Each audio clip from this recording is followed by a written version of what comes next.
Minnesota budget officials say the state's economy would be hit hard if President Obama and Congress can't strike a federal debt deal to avoid the so-called fiscal cliff.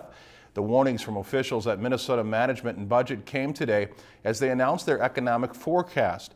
The agency says Governor Mark Dayton and state lawmakers face a projected $1.1 billion budget deficit next year, the smallest in some time.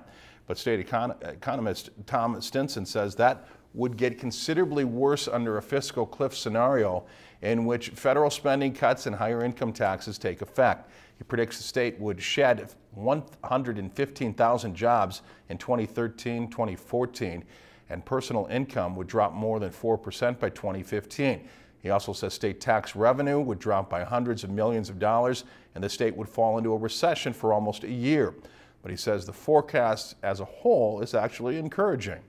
A negative forecast. This isn't a gloomy forecast. The fiscal cliff is ultimate gloom, but this isn't a negative forecast. This is a forecast that shows the economy continuing to dig its way out of a recession, slowly improving. We think that by the time the revisions are taken into account, that Minnesota's employment will be growing a little faster than the national employment. All of these things are good. It's just that it's not the kind of quick recovery that we had hoped.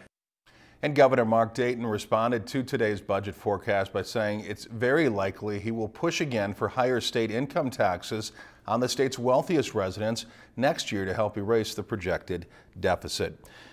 If you've enjoyed this segment of Lakeland News, please consider making a tax-deductible contribution to Lakeland Public Television.